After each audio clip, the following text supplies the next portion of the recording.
Hey all, and welcome back to the third HellfireComms Disneython. Today we're going to be taking a look at a live-action musical by the name of Into the Woods. I did not actually even know this was a Disney film until Richie put it on the list and informed me of it. So it came out in 2014 everywhere but the UK, then we got it like a year later for reasons, I guess.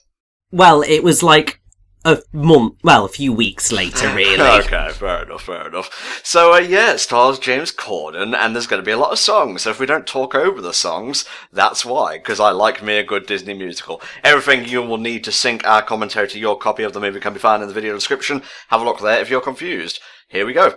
In 3, 2, 1. I am actually quite looking forward to this, to be honest, because I do love me a good Disney musical. Well, let's just say Into the Woods, while it is technically classified as a Disney musical, is very much not quite a Disney musical. It's a Stephen Sondheim musical. Because obviously the show did originate on Broadway, and it's very different to Disney in general. It's a lot darker. Musically, it's a hell of a lot more complex than most Disney stuff. Okay. And it's also a very different style of music. It's very much musical theatre rather than... No. It's not going to be like Frozen, is it? I remember not liking those songs at all at first. Oh no. Frozen's very Broadway. This is very much musical theatre. There's a slight difference in that it's very much... I'm talking and I'm singing type thing. Well, that was my problem with Frozen, but you set me on the right path now, I believe. Yes, but what I will say is I will always support and champion any movie musical that has the guts to open with a 15-minute long song prologue. Wow, really? Yes, it's incredibly long, this first song. Jeez. It's prologue Into the Woods, and you basically get an introduction to all of the key characters, Cinderella, Jack, the baker, the baker's wife, all their motivations, and so on and so forth, and it's really fun. I'm noticing a few familiar actors and actresses so far. We had James Corden as the baker, Cinderella is played. Is that Anna Faris? Anna Kendrick. Ah, you see, I was half right. Baker's wife is played by Emily Blunt. Oh, yeah. Then Cinderella's stepmother is played by Christine Baranski, whose name you should recognise because I'm pretty sure that she voiced Hessenite in Steven Universe Save the Light. Yes, she did, and she was also Martha May Whovier in the live-action Grinch. Yes, she's also in Mamma Mia, and she's also Sheldon Cooper's mother on The Big Bang Theory. There you go, mate. Then you've got Tracy Ullman as Jack's mother, a very famous British, I think she's British comedian, yes, who lived in America for a very long time, and I think she sort of moved back a little bit. Oh, hang on, is that where the Tracy Ullman show comes from? Yes, that's her. Then you've got Daniel Huddlestone as Jack, who most people would recognise as being Gavroche in the film adaptation of Les Mis. Oh, the one with Hugh Jackman and so on. Yes. How do you do? My name's Gavroche, etc. Indeed, that was indeed him. And here we have Lilla Crawford as Little Red Riding Hood. Lilla Crawford, most people would recognise, well, if you know Broadway, as being Annie in the 2012 Broadway revival of Annie. And, I mean, generally, I would say this really is pretty much an all-star cast, and they are pretty excellent. In terms of the stepsisters, you have got Lucy Punch as one of them. Uh-huh. And you have got Tammy Blanchard as the other. Lucy Punch, people would most likely recognise as being Esme Squala in the Netflix adaptation of A Series of Unfortunate Events. Okay. She's amazing in that. And Tammy Blanchard mostly did Broadway stuff. People most likely recognise her as being the role of Louise/Gypsy in the 2003 Broadway revival of Stephen Sondheim's Gypsy. Gotcha. I gotta say, this concept of, like, fairy tales being in the same world isn't exactly new. Like, we had Shrek Obviously, that was a pastiche of all that stuff and a little bit of an attack on Disney, I think. But there was also a thing on the BBC called Dickens as well. Yes. Well, really, Into the Woods predates all of that. Yeah. The original show was in San Diego in 1986. So it's sort of real middle-age Broadway type thing, and it was very popular back in the day. I mean, they did a filmed version of the stage show because you had like major Broadway greats like Bernadette Peters, Joanna Gleason, Chip Zien in the original cast, and like particularly Bernadette Peters. She is like basically one of the Broadway queens that is synonymous with Stephen Sondheim. Yeah, sorry, I'm just chuckling to myself because this is your thing right here. Like, it's Disney, it's proper, like, Broadway musicals, or at least, talky stuff, and you must be having, like, a whale of a time already. Oh, definitely. Like, there's a lot of complicated feelings towards the film adaptation of Into the Woods for various reasons. You've got one camp who didn't know what to expect and came out not particularly impressed. Yeah, fair enough. You've got people who absolutely adored the original stage show and because of certain changes that were made to the film absolutely hate it. Then you've got people like me who actually really enjoy it. It's a shame we have to, talk over the opening prologue, but again, we can't spend 15 minutes silent. That's not what you guys click onto these commentaries for, Exactly, and also, I mean, most of this first 15 minutes is into the woods, into the woods, into the woods, and home before dark. Basically, pre-prepared to hear the words, into the woods, a lot. My hands will be nubs from clapping by the end of this. I have to say, though, in the same manner of Into the Woods, I love the more recent film adaptation of Sweeney Todd, The Demon of Barber Street, with Johnny Depp and Helena Bonham Carter and whatnot. It's that sort of musical I think I really dig. Well, Sweeney Todd is actually also by Stephen Sondheim. Well, there you go then. Like, Stephen Sondheim has done some really, really famous musicals throughout the years. So you have got West Side Story, Gypsy, Sweeney Todd, Into the Woods, Follies Company, Merrily We Roll Along, Sunday in the Park with George, A Funny Thing Happened on the Way to the Forum, and various other things. But, like, some of the most famous musical theatre songs of all time come from Stephen Sondheim. Good stuff. At last, my arm is complete again. Oh?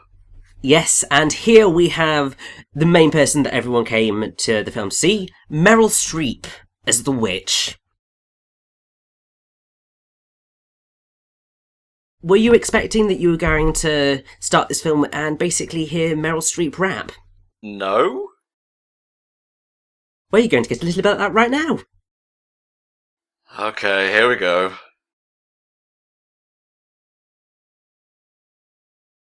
Kind of a terrible rap so far, Rich. It's not living up to the hype. It will get into it. But basically this is putting the plot in motion for the rest of the film. Alright, here we go.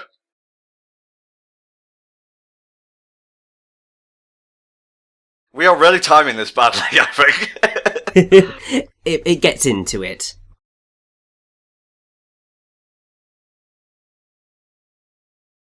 Also, this is all very important plot stuff, so it is worth it to pay attention. Well, I have you to do that stuff for me, so... That is true. I mean, with, like, all the other characters, like, everyone knows Cinderella's story, everyone knows Jack and the Beanstalk, everyone knows Little Red Riding Hood. That's all fine, but here's the rap. It's not as fast as they do it in the stage show, but still.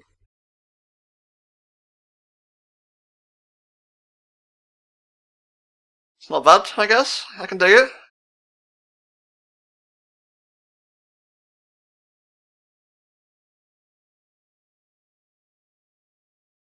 It's basically just a whole sort of rap about vegetables. Hey, I can dig it, man.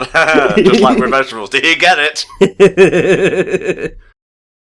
Costume design is great so far, I gotta say, and set design. Oh god, yeah, like, visually, the film is stunning. Yeah, I just love how dreary it looks. Like, they really tried to make it a proper fairy tale and whatnot. Oh yeah, so cinematography is by Dion Beebe, or Beebe, who I'm trying to see if there's anything. Beebe, it is Beebe. Most people would recognise as being the cinematographer for Rob Marshall's Chicago. Oh, okay. Rob Marshall also directs this film. He's also the cinematographer for Memoirs of a Geisha, and also Collateral. And also, he's working with Rob Marshall on Mary Poppins Returns as well. Did you say Perry Poppins Returns there, mate? Mary Poppins Returns. I'm going to see if I can find out about the costume design, because I know that there is a whole thing somewhere on that. Like, the way that I think Meryl Streep had a lot of say in terms of her outfit. It's amazing, I gotta say. Yeah, I think she was really specific on what she wanted with it, but I can't quite see anywhere. I know I've seen something somewhere. It's probably in one of like the pre-release videos that they always tend to do for these sorts of things. Is this supposed to be like an allusion to Tangled, or the fairy tale Tangled was based on? No, but Rapunzel is involved in this. Okay. The witch is basically the Mother Gothel figure. Okay. I have to say, I've started watching the Tangled cartoon series. Oh, yes. Since not you and I, but since the commentary for Tangled was done, it's pretty good, actually. Like, Disney is very strong right now in terms of TV cartoons. Oh, definitely. But something that's actually quite interesting, very interesting in fact, is that before Meryl Streep signed on to be the witch, the role was read by, just bear with me a second,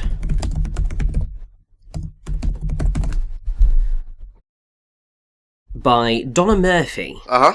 Now, you might recognise Donna Murphy as actually being the voice of Mother Gothel in Tangled. Ah, there you go. She actually had a cameo in, like, the prologue movie for the Tangled series, and yeah, it was... Actually, no, it might have been, like, the first or second episode, I'm not sure. I'm still ongoing with the whole watching of it. Carry on, mate, sorry. And what's also really fun is that Donna Murphy has actually performed the witch in a stage production of Into the Woods. Because there was a... open-air production that was done in... I'm just going to try and get that up as well. I think it was based... It was kind of done in the same vein as Regent's Park open-air theatre production. So Central Park Delacorte Theatre production in 2012 had Donna Murphy as the witch. That's also particularly an interesting production because it had Amy Adams as the baker's wife, which is really cool, and also had Glenn Close as the voice of a character who we will meet a lot later down the line. Really, the door was open. You didn't need this tomfoolery. Of course she did. She's the witch. I guess so.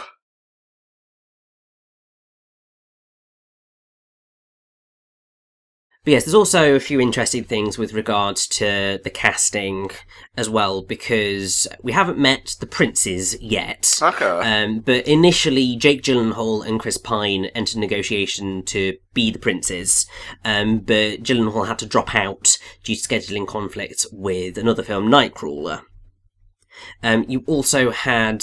in early August time, before the film... I think it was either before the film came out or it was 2013 or whatever, it was announced that a young girl called Sophia Grace Brownlee was cast as Little Red. Which got really bad reactions, because Sophia Grace Brownlee, most people would recognise as being a little girl made very famous by her YouTube cover of Super Bass by Nicki Minaj with her cousin Rosie, and they sort of blew up mostly because of Ellen DeGeneres. And so she would have been about 11, 12 when the film would have been filmed. And let's just say that stuff to do with Little Red, it would be very inappropriate for a child that young to be participating in, because ultimately Into the Woods takes much more influence from the Grimm's brothers' versions of the fairy tales. Here we go. So you get a lot more dark stuff going on. Right. And there's a whole uncomfortable set of sexual undertones present in a particular song that's going to occur very shortly, actually. Well, don't spoil it, Richie. But yes, this is sort of the final pulling together of the prologue song, of everyone going into the woods, and so on and so forth.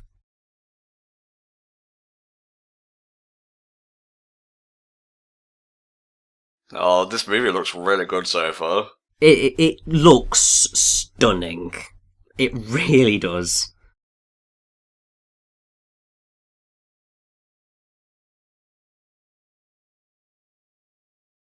And another reason why I particularly like Into the Woods and the film as well is that it's a very good film for analysis. Like, there's a lot of really complex themes and allegories and so on and so forth that it's all just really fascinating. And while a lot of people would say that the film version takes away some of that from the original musical, it's still very effective, and I do quite like this shot. It makes absolutely no sense. Yeah, it doesn't. Like, how did they not notice each other? But it's quite effective at pulling off what it's going for. Oh, they're literally going Lord of the Rings now. I swear this is one of the opening shots of Fellowship. Little bit.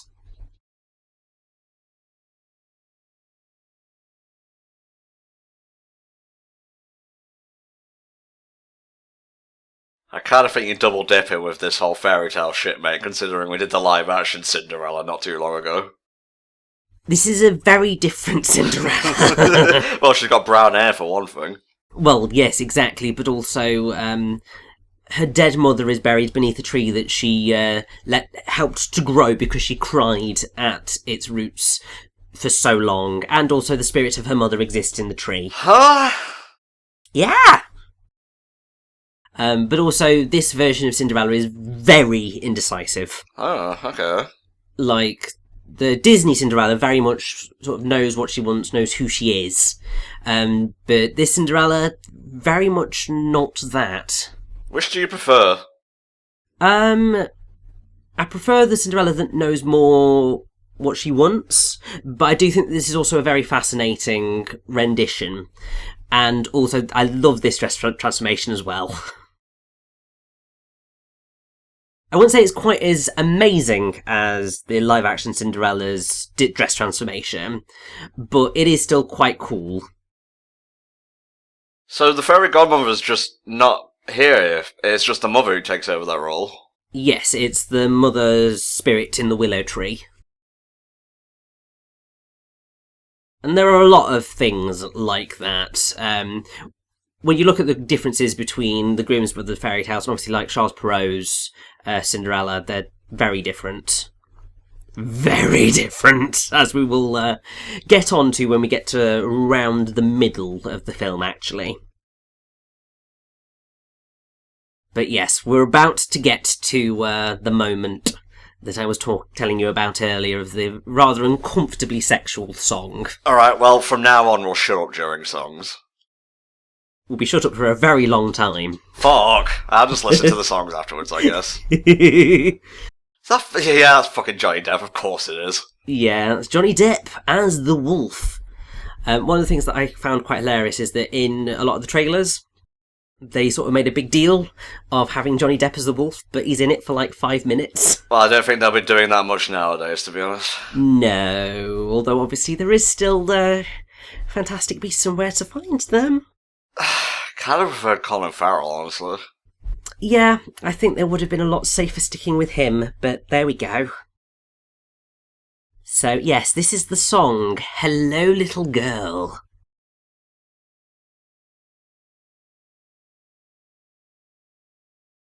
Jesus.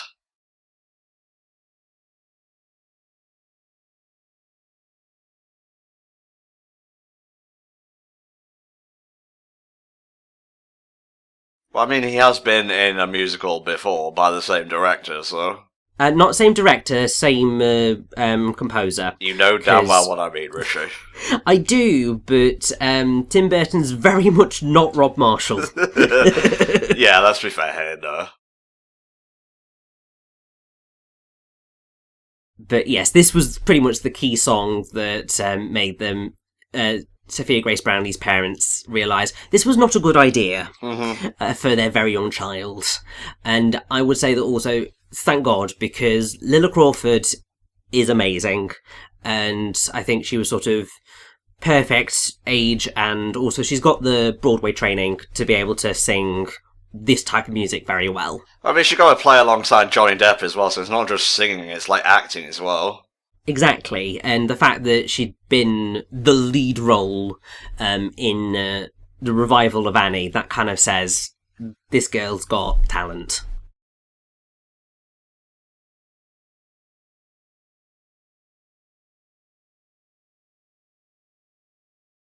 Now, this is something that I actually do remember about the costumes, is that they tried to give each character their own sort of time frame. Mm-hmm. So the wolf's very much that like 1920s gangster type look. Then you've got characters like the Ugly Stepsisters, who've sort of got this sort of almost over-sexualised, Renaissance-y type feel. And it varies throughout all of the characters. They all have their own like time zone in terms of their looks and the fabrics used for their costumes, which is a nice touch because it effectively makes the whole thing timeless in a way. Wait, wasn't his wife supposed to go with him? No, so the baker's wife very much wanted to go with him, but the baker, being the baker, was just like, no, this is my father's fault, therefore I must fix it. Fair enough. You stay home and be a woman, effectively, was his argument. Terrible argument, and he will soon learn? What the hell was that? Soon learn that was a terrible argument. Well, you gotta remember we are talking over this, so if I need a refresher, I need a refresher.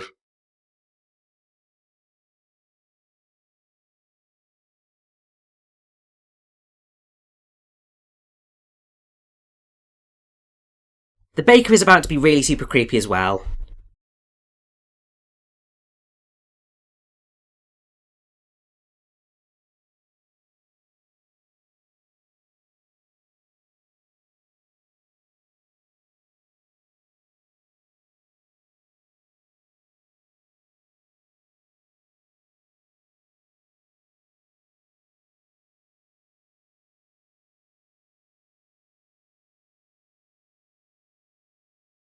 Now that is a scream and a half.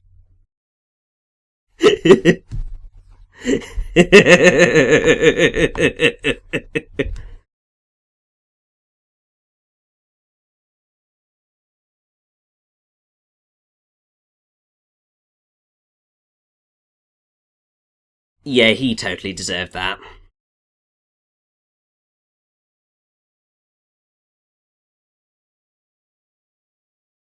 I have to say, a lot of people get very frustrated with James Corden these days. Why? And I think it's because he's got a sort of level of obnoxiousness sometimes. Yeah, I can relate, yeah. And I get that. But but I do think that he does do a very good job here, particularly alongside Emily Blunt, because I think they are like very good friends. So it's quite nice to see them bounce off each other and so on and so forth. And also, actually, a lot of people really liked Emily Blunt's portrayal of the baker's wife. Uh-huh. Because I think this was actually her first time singing on film. Oh. And she was very nervous about it. But I think they did a very good job of giving her the confidence to do it, because she's got a lovely voice. And yeah, a lot of people gave a lot of praise to her performance. And I suppose that is probably in part why she's ended up getting Mary Poppins for Mary Poppins Returns. Oh, there you go.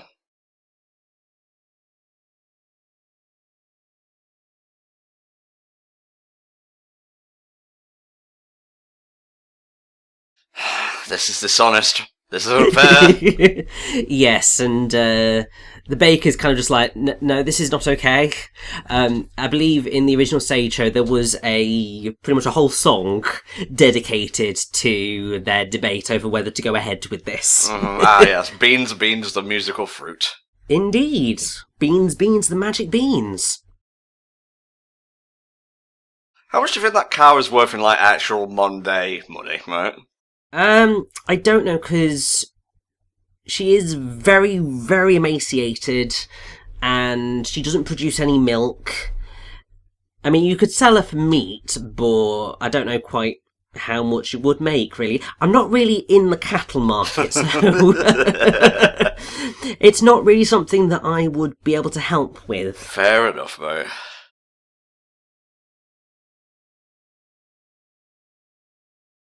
At least he'll have protection against, like, the wolf now. Just throw the cow at the wolf and run.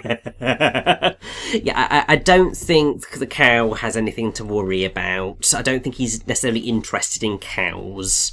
I think he's more interested in plump little girls. Why do you have to use that adjective, mate? It's the wolf's adjective. He called her Little Miss Plump. Thank you, yes, I got it. Move on.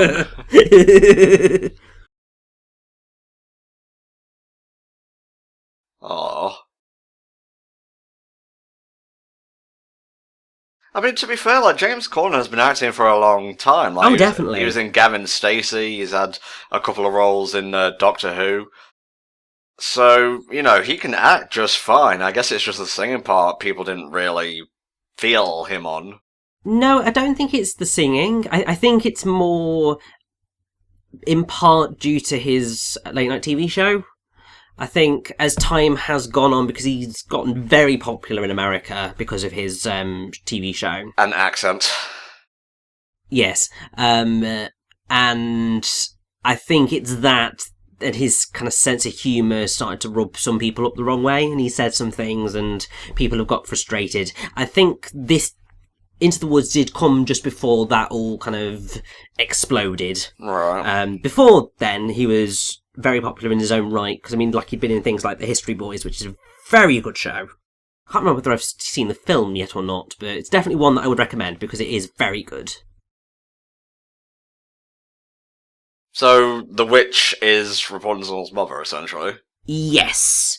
Although Rapunzel is technically the baker's sister. Okay. Because what happened was that when the baker's father and his wife moved to the village with the baker's son, who's now the baker, his mother was big with child, and she felt, it's either she felt ill or she had cravings for the vegetables in the witch's garden. Okay. So, the baker's father went in to the garden and stole the vegetables, and then happened to steal the magic beans. And because the witch's mother had said, don't let anybody touch these beans, otherwise you'll be cursed forever, she basically said, for that you will give me your newborn daughter and you'll remain barren for the rest of your life. Jeez.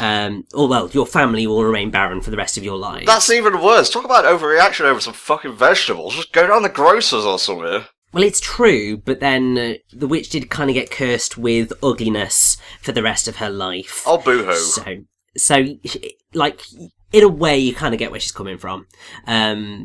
But yeah, she took the baby and has raised Rapunzel as her own child. But yes, we are about to get what big eyes, what big teeth, etc. Jesus Christ. Yeah, that's definitely not Granny.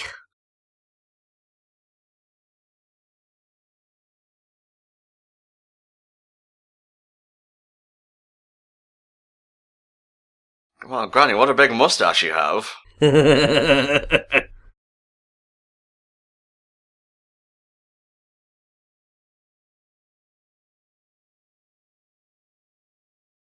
So I guess the baker takes the place of the woodsman in the story. Effectively, yes. He's also the narrator for this story. In the original show, he isn't the narrator. The narrator is a kind of separate entity. And it's probably one of, if not the biggest change with the story of Into the Woods, because there is a kind of extra level. Where's she come from? That's Granny! And also he cut them out of the wolf's stomach, so they're all fine. I didn't need any fucking vor in this Disney film, thank you very much. Either way, I'll get back to the point I was on, but I do really like this song. It's called I Know Things Now. And it's basically Little Red realising that you can't necessarily always avoid bad things, you've just got to be prepared for them. Yep. So she knows things now, and that's the important thing.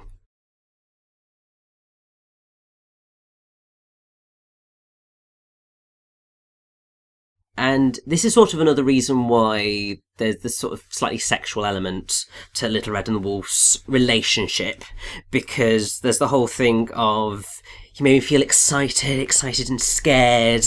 There's sort of all that going on in terms of the lyrics. You're kind of reaching there, but I don't think that's your opinion, so... No, it's something that is much more apparent in the stage show, because generally the actress playing Little Red is in her 20s, and the person playing the wolf is generally also playing one of the princes, so they're sort of similar in terms of age range. So there's a little bit, and they tend to play up the sexuality a lot more. Okay. But obviously you can't really do that when you've got a kind of 14, 15-year-old playing the role against Johnny Depp, because a little bit creepy, and also the film's made by Disney, so... Yeah. Also, did they shrink inside the wolf's stomach? The size differences yes. were a bit off. I think... artistic license. Fair enough. I think that's the idea.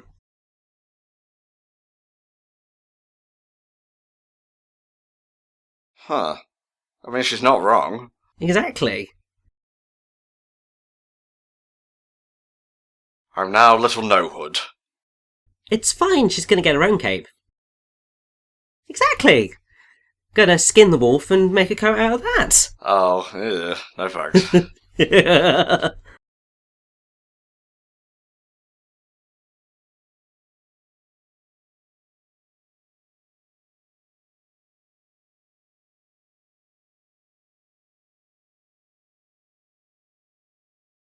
And after that, that's also a kind of thought that's quite fun of, is it nice to know a lot? And a little bit not. Yeah, like, too much of a... Well, no, not too much of a good thing. Like, information can be good or bad.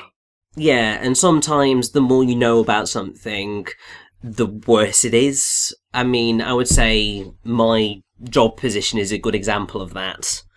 Of the second you start knowing more about politicians and how they act, the more confusing the idea of voting gets. Yeah, ain't that the truth? Damn straight. So why don't you ask me some questions for a change, mate? Okay, so, do you know much about the Grimm's Brothers variant on the fairy tales getting told here? I know bits and pieces just through pop culture osmosis, like Cinderella's stepsisters had their eyes pecked out for eternity, stuff like that. Cinderella cut, like, her heels to fit into the shoes and so on. Not Cinderella. Well, you know what I mean, like her stepsisters or the stepmother and so on. And yeah, basically stuff like that. And of course we have the wonderful shepherd's boy thing from Doctor Who Heaven Sent. Indeed, yes. And there's the wonderful Chris Pine as one of the princes. Nice. Specifically known as Cinderella's prince in the story. Doesn't even get a fucking name. No. I mean, pretty much that's how most of the characters are known, is by their relationship to other characters. Girl adjacent to Cinderella. Yeah, I think the only ones who actually get proper names are Cinderella, Jack, Rapunzel, Florinda and Lucinda, who are the ugly stepsisters. Right. And Milky White the cow, and then I suppose you could also argue the big bad wolf. Okay. But everyone else is known by their relationship or by their job. So the baker's wife, Cinderella's prince, Cinderella's stepmother, Rapunzel's prince, the steward, Cinderella's mother, Little Red Riding Hood's grandmother, the baker's father. Okay, Rich, that's enough, thank you. Etc. So, I was kind of lost in your voice in also answering your question. Has Cinderella already been to the ball at this point? So, the way the ball happens in this version of the story is that it's a ball held over numerous days. So, she goes one day, and it sort of gets too much and she flees. She goes back the next day, and then flees. And then, I think it's the third day where things change a little bit. Okay. But this is quite a fun little song as well. Very nice prince.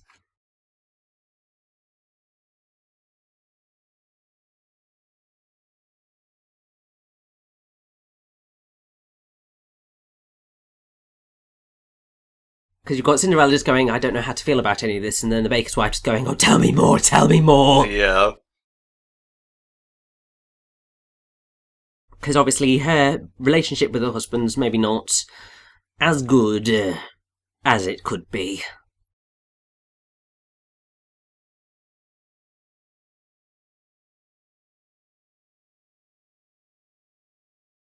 Well, what did you expect the royal ball to be? You don't know anything about this stuff.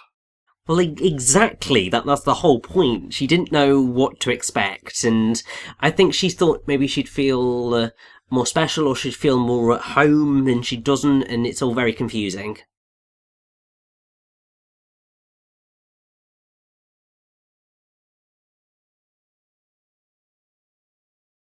Well, that's what you get for getting greedy.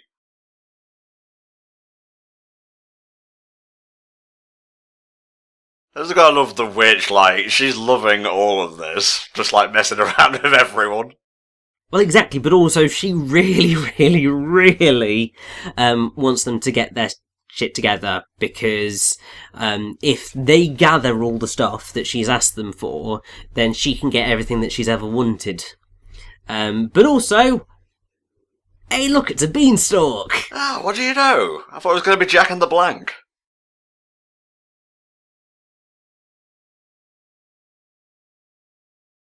What is it about the idea of a beanstalk that's just so fascinating and pervasive in, like, fantasy, do you think? I think it's that whole thing of a world above the clouds. Exactly, yeah, I think you hit it right on the nail there. But I have to say, I really like the song that's about to be sung. Giants in the Sky, it's lovely. I'm still kind of salty about Gigantic being cancelled. Same here. Like, I was waiting for a new Disney film with a male lead character who would potentially sing songs that would actually be in my range. I was just like, for God's sake, why'd you do this to me, Disney? Well, who knows, maybe it'll pop up down the line. Well, I don't know, it's probably dead for the time being.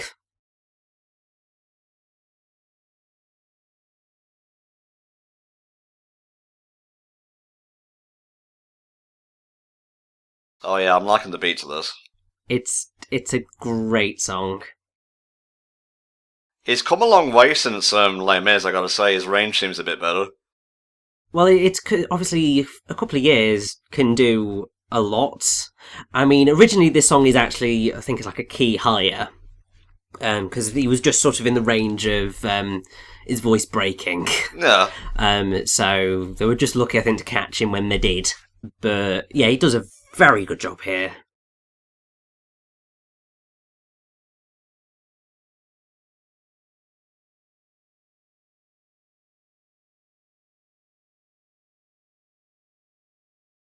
I think the other thing I really like about the portrayal of this song is because you've got this wonderful tree, and it really does just create a wonderful playground in which to perform this song. It's great. Exactly, yeah. Where did they film the forest scenes, exactly? It's a mixture, so quite a lot of it is filmed on a soundstage. Yeah, obviously. So they purposefully constructed Jesus. quite a lot of it. But they did film some bits at Dover Castle, Hambledon, Waverley Abbey, Richmond Park, Windsor Great Park, which was a forest of ancient. It's a forest of ancient pine trees, and that was used for many of the scenes in the wood. Gotcha.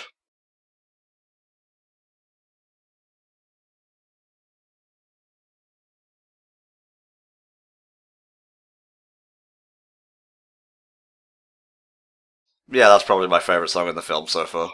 Yeah, I really love Giants in the Sky. It's so much fun.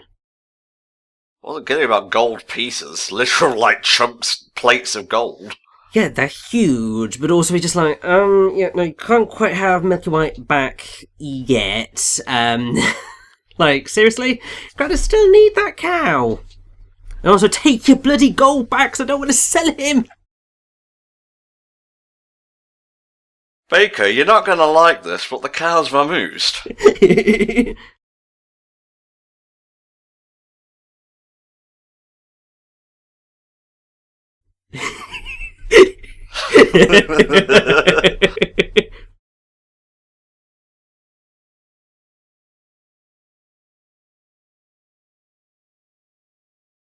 Okay, I'm seeing the marital strains here. Oh, that's a good shot. I like the framing there. Oh yeah. Also like how it just sort of, the whole, she did, but she didn't, but she did, but she didn't, but she did, but she didn't, and then just like, who cares? So she won't take the items back individually, all has to be at once, maybe? Well, that, but also she can't touch any of the items, otherwise they will lose the power to be able to do what she needs them to do. That makes sense, otherwise she could just go around and get them herself. Exactly. But I feel something I should probably point out is that obviously, before 40 minutes into the film, of course this is the thing that I need to bring up now, is the fact that obviously we've got a load of fairy tales that everybody knows. So you've got Cinderella, Rapunzel, Jack and the Beanstalk, etc. But the story of the baker and the baker's wife is actually brand new to the story of Into the Woods. It was added in by the librettist slash playwright for Into the Woods, James Lapine, or Lapine, don't know quite how you pronounce it. And he actually won the Tony Award for Best Book of a Musical for Into the Woods. Wow. And he created this whole story of the baker and the baker's wife as the glue that ties together why all of these other stories are happening in the same world. Yeah, it does make it feel a lot more cohesive, I think. Exactly, because otherwise, really, Jack and the Beanstalk has no position next to Little Red Riding Hood. Cinderella's got no reason to be connected, neither's Rapunzel. So you end up in this position where you need something to tie them together. I mean, you could have easily made an anthology film, but I think this works better. You could have done, but I feel that that wouldn't necessarily have worked so well. No. And I believe, I think, I hope, that what might be coming is certainly one of the most hilarious songs in the show. And yes, here it comes. Alright, I'm listening, I'm watching. Get into the brook.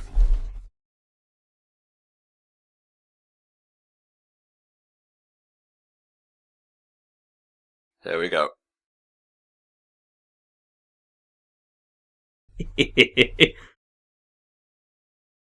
It's such an egotistical song and it's fantastic. It's called Agony.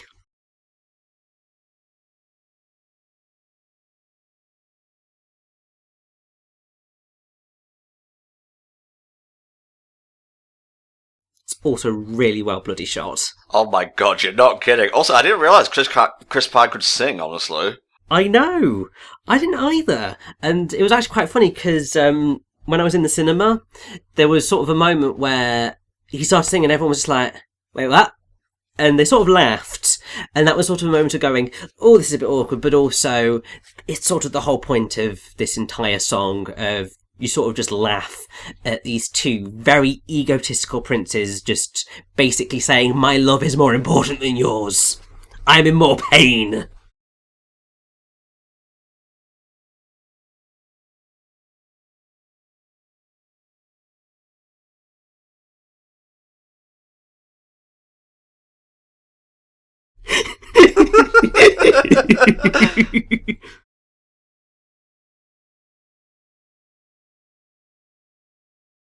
Yeah, this is pretty great. It's such a fun song.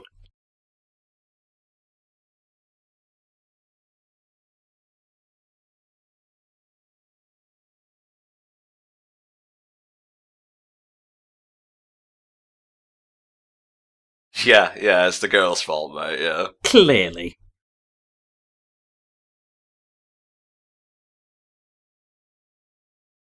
I'm not sure she would particularly like her hair being compared to a very thick vine. Well, it's not untrue. It's true.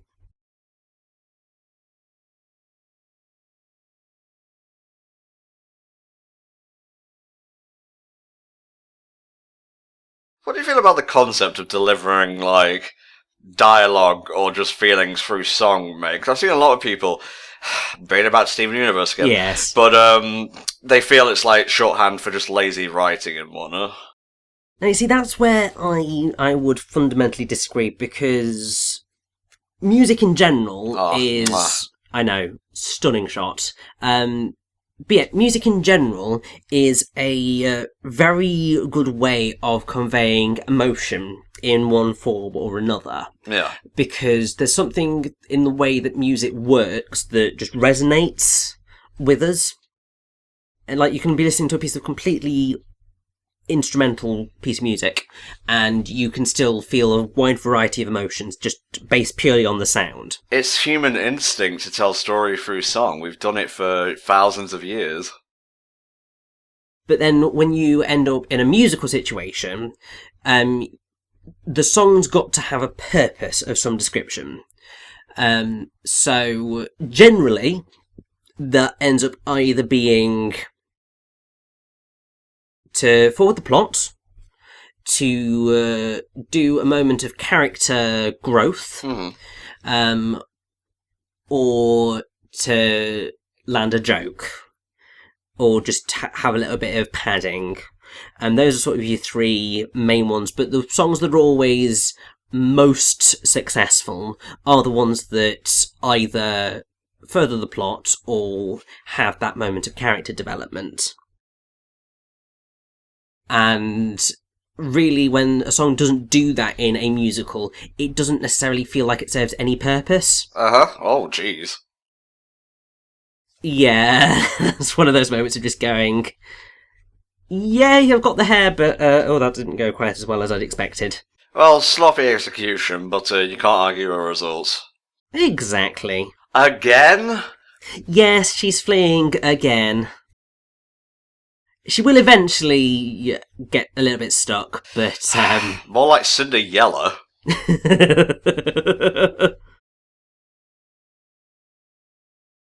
Really? She's desperate. She wants a baby. And if I recall correctly, it's actually also quite funny, because I believe that when Emily Blunt was filming this, I think she was actually pregnant. Huh, okay. I'm just going to see if I can get that information exactly, because I know that it is mentioned somewhere. So she was pregnant throughout filming, which is kind of ironic considering throughout the entire first act she plays a character who's barren. But I think that helped her in terms of figuring out her performance, because she was about to have a child, and so she had a lot of those emotions of desperately wanting a child and was able to fill the character with that desire. I can think of a more awkward example of dramatic irony like that in the first Anchorman movie, the Will Ferrell comedy. There's a main character, who describes herself as having exquisite breasts, and the actress in question has a mastectomy before the second film. Yeah. Well, I mean, another example, which is actually really dark. That wasn't dark? Oh no, I'm about to do you one darker. Okay. So in the 1980s film Heathers, which is a proper cult classic. Oh, I think I know where you're going with this. Yes. One of the characters, Heather, I think it's Heather Duke, says to one of the other lead characters, I think it might be Heather McNamara, Heather, did you eat a brain tumour for breakfast?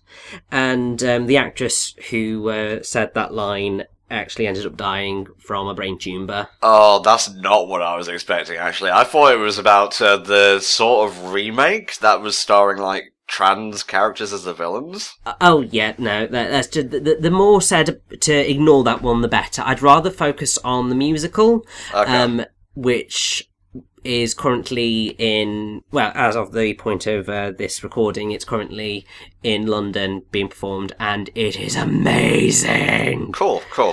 I went to see it at the other Palace the other week, and it was just so incredibly phenomenal. One of the best shows I've seen, really.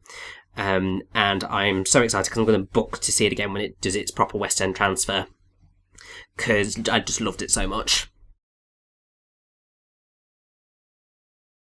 Yes, this is also a really fun, really cute song, because it's basically the baker and the baker's wife realising that they actually do need each other to complete this journey, because it takes two to make a baby. Yeah? Oh, is that the name of the song? No, the song is called It Takes Two. Okay. But obviously part of the idea is you need a partnership to have kids, to be in a relationship. You can't be in a relationship if you're kind of doing it alone. No, you can't. I love how she's wearing Rapunzel's torn off hair as like a scarf. I know, it's great. It's just like, you might want to be careful with that hair, because it's kind of important.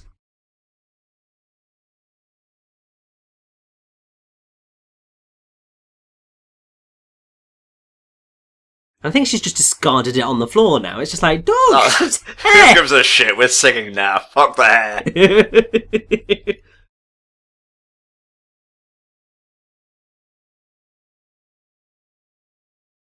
But it is just a really lovely, cute little song.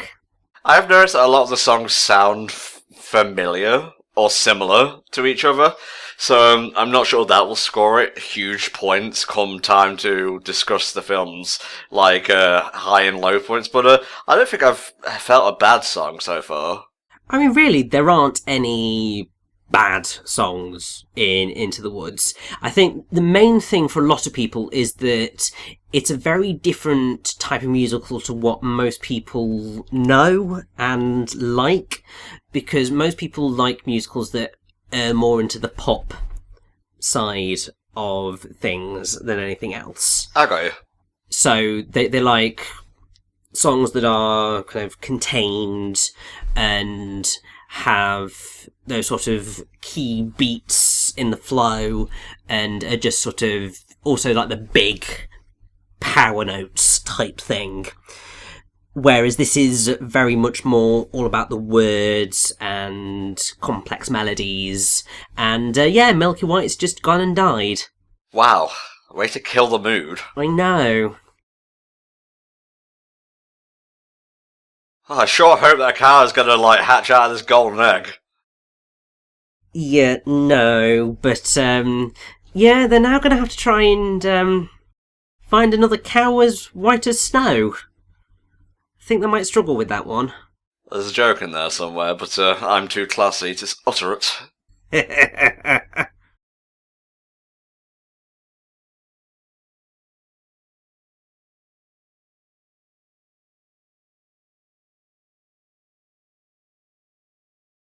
Whee!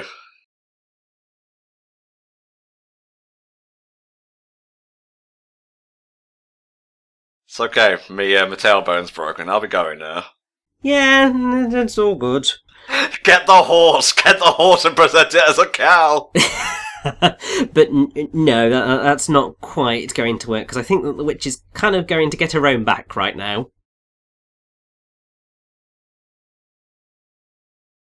Oh, you're going on Maleficent on me now. And there go the prince's eyes. Oh! Yeah. Well. She's just completely blinded him, and now we get a very interesting song, because it's a mixture of angry parent of, for God's sake, listen to me, but also, I love you so much, and that's why I'm angry. Is she actually angry, though? Is this just another way of manipulating her? That's the question. Because there are moments where she does seem more manipulative, but then there's also moments where she does seem to genuinely care about Rapunzel. You didn't really get that with Mother Gothel. Yeah, Mother Gothel, it was very clear that all she really cared about was the magic hair. But with this witch, because sort of the idea that they go with the witch and Into the Woods is to make her a much more complex character, to give her many different layers, and I think it's really effective. Well, I'm fine with mustache-twirling villains, but I like a bit of, complexity and depth as well, you know? Exactly. And whilst we are here with Rapunzel, I'm pretty sure that this is one of the things that the Wikipedia page does have in terms of costumes and so on and so forth. And okay, no, it's more about the hair and how they did the massive long extension. But what they did with Rapunzel's outfit is that it's very much corset and sort of slightly bondagey in terms of its construction, to show that she's trapped and contained, and it's why her prince has that sort of black leather look, so he matches up with that. I love stuff like that. Yeah, it's really cool.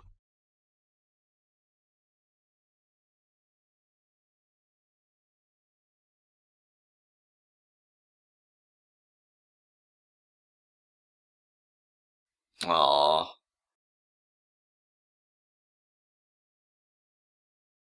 So there's an element of emotional manipulation there, but I think it isn't 100%. Yeah, it's one of those complicated things where it's manipulation, but it is seemingly coming from a real place of love. Although, yeah, she's about to go super dark.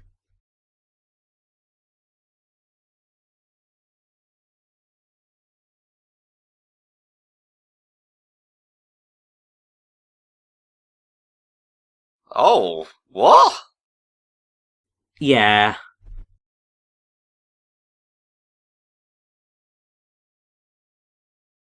So no one's getting in that tower. Well, she's not going to be in the tower anymore. Oh, I don't like where this is going. She's not going to die. But, oh, shit. Yeah, you see, she said she was going to make a coat out of the wolf, and she very much did so. She really is Little Red Riding Hood. Exactly. And now she's got her granny's knife of protection.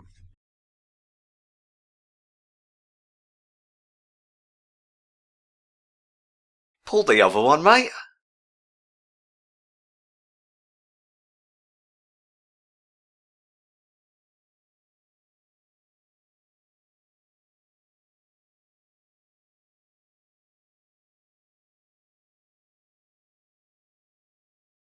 Alright then. Ah, kids. Fighting. I'll show you, I'll bring the impossibly heavy. Oh, it's not heavy at all. No, but was a very stupid move, because now the giant's coming down to get it back. Me walking downstairs in the morning for breakfast, Jif.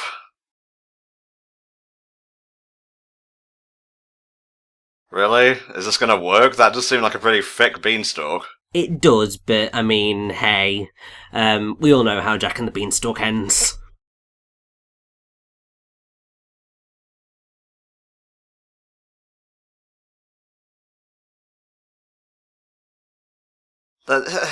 Quibbling, semantics, it's all the same fucking colour, it's different shades. It's true, but you need to make sure you get it perfectly matching the description. The cow is white as milk, the hair is yellow as corn, the cape is red as some blood. I've got the order completely wrong. But the list I should have written down. Into the woods. into the woods we go. Into the woods and out of the woods and home before dark. How does this kill the giant exactly? Because he was clearly visible while he started cutting the beanstalk, so he couldn't have been that high up. Well, because he fell and banged his head on something, maybe he impaled himself. I don't bloody know. Cinderella, grow a pair already. I don't care if they're made of glass. They're not made of glass, they're golden, but this prince is a little bit more clever than his Charles Perrault other. He's put pitch on the stairs. This is entrapment. It very much is, yes. But this is a very, very well done version of the song, I feel.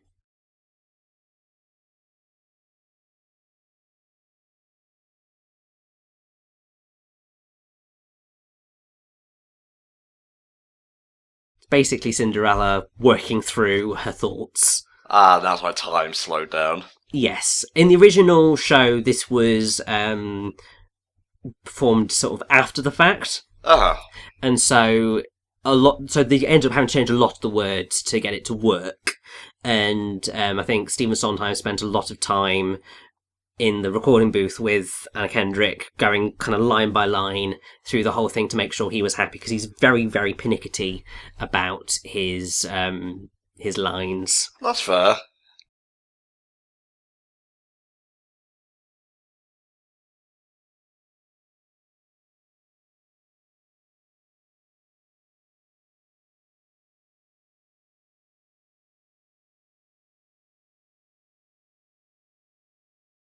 Oh, just pick a foot and stick with it, Cinderella, Jesus. Yes. She will eventually, don't worry, it's the whole point of the song. Well, you know what I'm like when it comes to indecisiveness, mate. It's like one of my pet peeves. Oh, I know.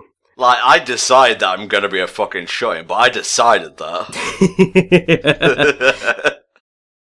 But then I do get the other side of it when you are just incredibly indecisive, because sometimes your brain just goes away with you, and you don't really have a choice, because your brain just goes in circles and circles and circles and circles and circles and circles, and you can't break that cycle, and it's awful.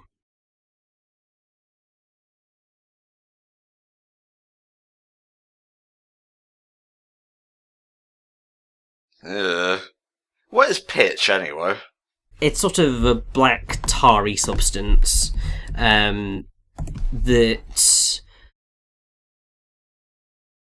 most people would... Oh, for God's sake, trying to find... It's fine. I'll give you a simpler explanation. It's where the phrase pitch black comes from. Yeah, so I found the thing. So basically it's a resin type thing that's derived from the same stuff like petroleum or coal tar or plants. So think about tar and petrol, and it's the same sort of material, and it's what a lot of old, like people in the medieval age, used to caulk their ships. Yeah. And also it helps to make torches, and also if you look at a lot of sieges, what they used to do was they'd like boil like cauldrons of pitch and pour them over the barricades to try and prevent people from sieging the castles. Yeah, I got you. So that's what pitch is generally used for. And I like how Cinderella's just like, "You've tried to attack me twice before, stay the frick away." Oh, this is what Cinderella does in the Wreck-It Ralph 2 trailer. I know, although obviously she can't smash this shoe. And also I like how Cinderella's just like, "Magic bean? What the hell are you talking about? Just, no, it's a bloody bean." Little does she realise it is actually a magic bean. And she's basically doomed us all, but hey.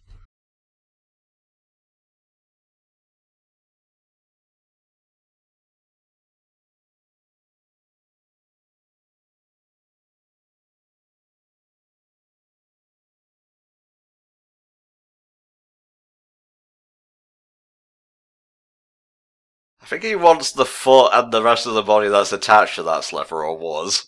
Yeah.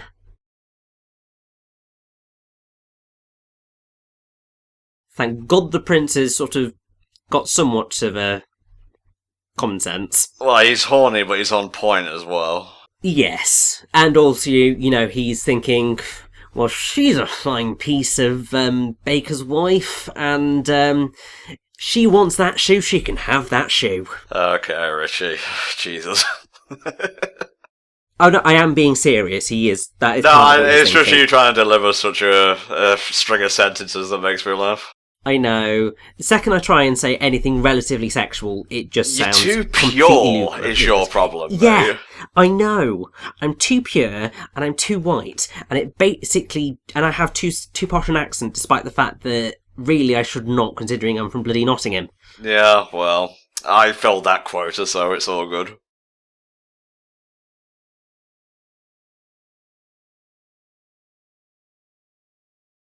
We are about to go into a rather wonderful song called "Careful My Toe."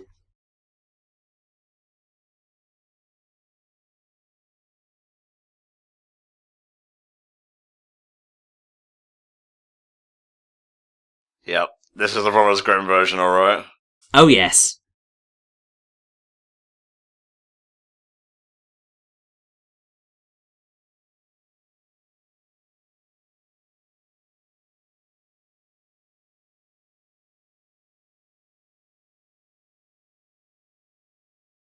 Well, that's what you get for lying, I suppose. Yeah.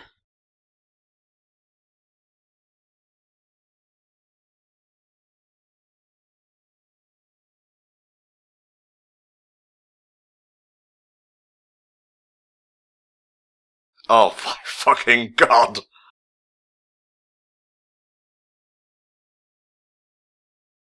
What rating was this again? This was, I believe, a 12/PG-13, if I recall correctly. I think one of the things that people were a bit annoyed about is that they didn't, you know, go a little bit darker, have a little bit of blood, because, while obviously they couldn't physically show it on stage, they did go a lot clearer on what was happening rather than kind of hiding it off stage. Right. And the other thing is that what happens in that is that the spirit of the mother in the tree is the one that proves that the slipper doesn't actually fit. The stepsisters basically speaks to the prince in his mind and says, "Look at her foot, it doesn't work, look at the blood," type thing. Right.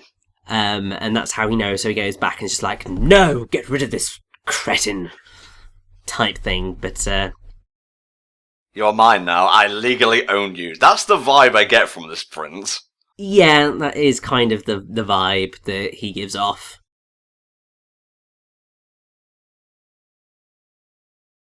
That's really nasty, asking someone whose heel has just been cut off to curtsy.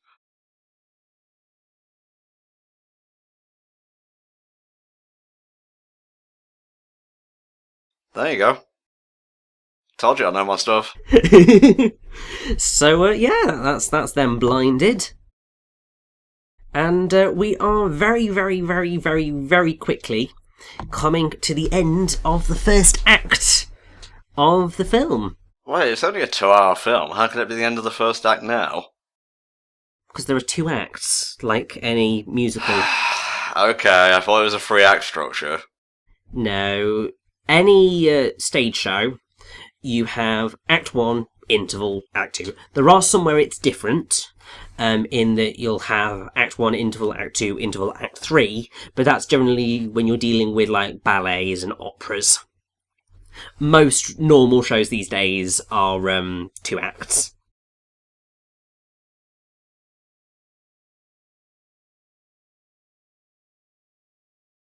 Oh.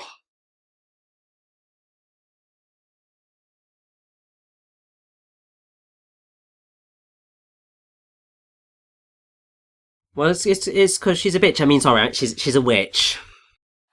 Oh, the healing tears. Yes, indeed. Flower, heal, and grow. I'm sorry, I shouldn't try to butcher old Disney songs.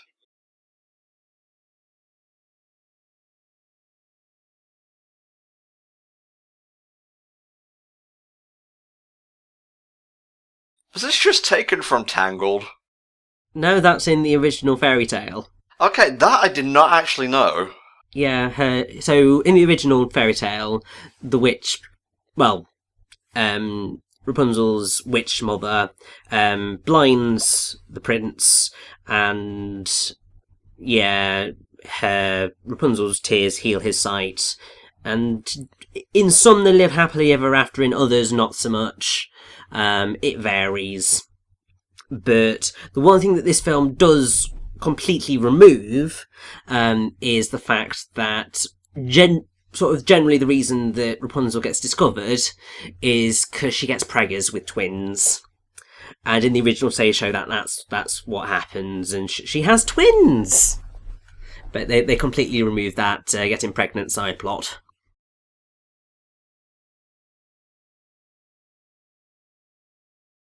Fucking dead white cow. That wasn't part of the deal, Blackheart. That wasn't part.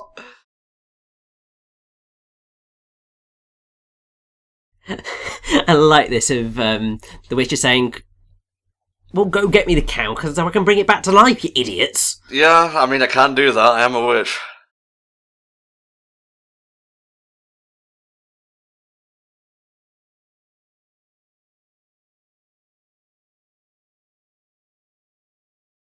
We could sell this, or smelt it down and eat the gold. Now, I think that they'll sell it and get a lot of money for it.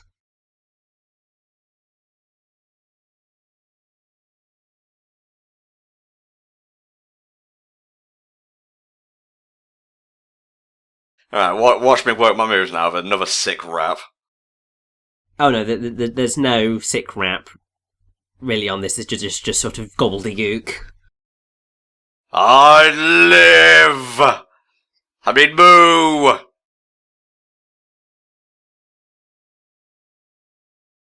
What? Yes.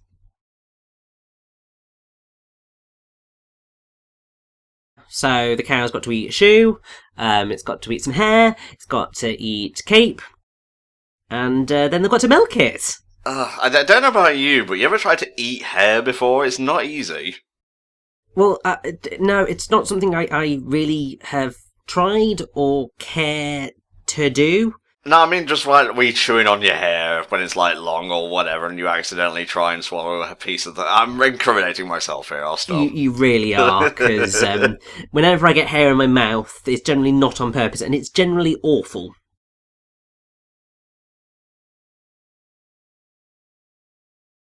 But yeah, they messed up. What? Wait, what was missing?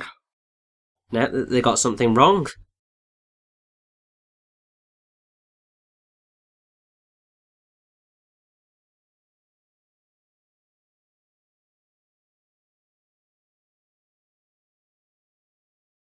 Oh.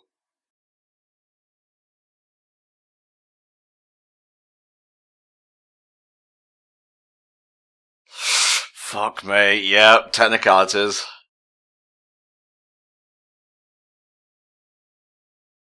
Yeah, there you go. What a smart little boy. I know, and what a technicality to succeed on. Hair as yellow as corn, actually from a ear of corn. Booyah. Yep. The witch finally got what she wanted. But will they? Oh, I'm sure they will. She's a witch who'll stay true to her word. So what I'm wondering is, how come the movie isn't, like, about to end if this is the climax? Oh, you'll see. Okay.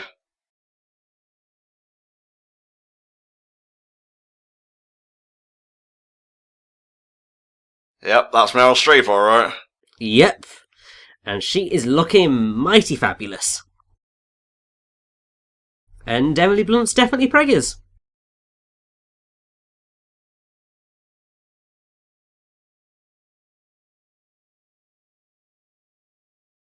So again, how is this not a best outcome scenario for everyone?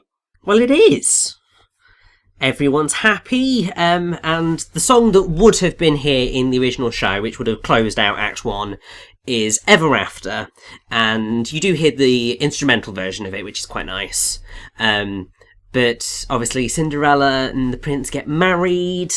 Yeah, so you get a nice little covering of how everyone did.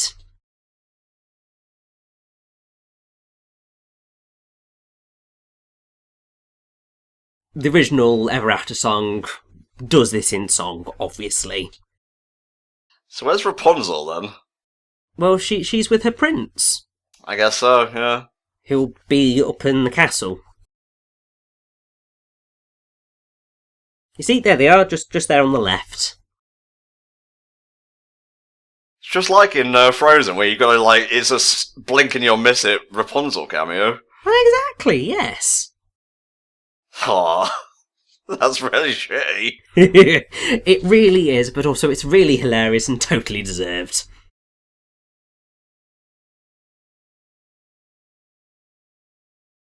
Okay, here's where everything goes to shit.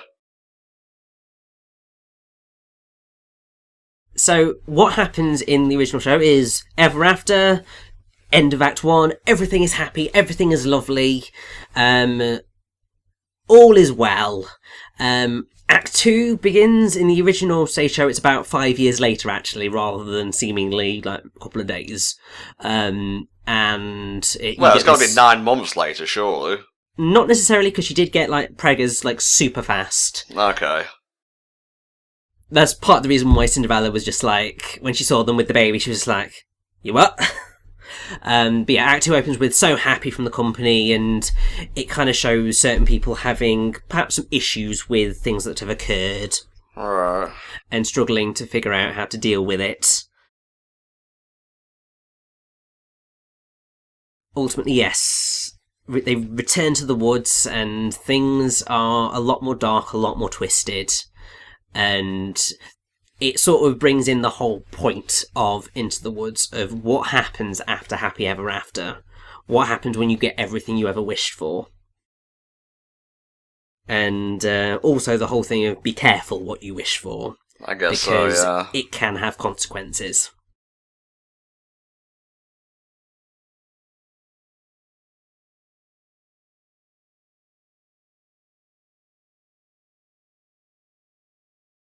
As Little Red is saying here, basically her mother and her grandmother are both dead. Well. Yes. Just roll the fucking credits now. It can't get any worse than this. Oh, it can. It definitely can. Fuck. This is sort of one of the reasons why I think quite a few people who didn't know what Into the Woods was going in ended up being disappointed in it. Because a lot of people kind of came in, they had their kind of first hour and 20 minutes, perfect, happy ending, everything's wonderful, I'm ready to go home now, and then the film keeps going, and everything you thought you knew starts to disintegrate, and it gets really dark and twisted, and I think a lot of people had problems with that. And I totally get that. But it's part of what makes Into the Woods so interesting, because it does tackle the motivations of the characters and kind of suggests how do people act when they get what they want and what happens afterwards. But yes, the giant's wife has come down to play. Oh, jeez. Because obviously Jack killed her husband. And what's quite awesome is that the giant's wife is played by Frances de la Tour, who has played a giant of some description before, because she was Madame Olympe Maxime in the Harry Potter franchise. Oh, that's what that name reminds me of, yeah. Yes. She was also actually in The History Boys as Mrs. Lintot, so her and James Corden have worked together before.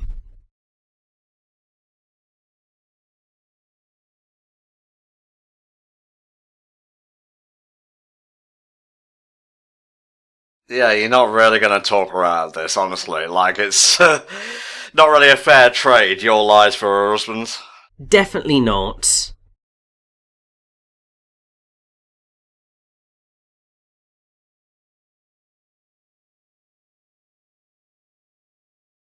Go, Jack's mom! Tell her what for!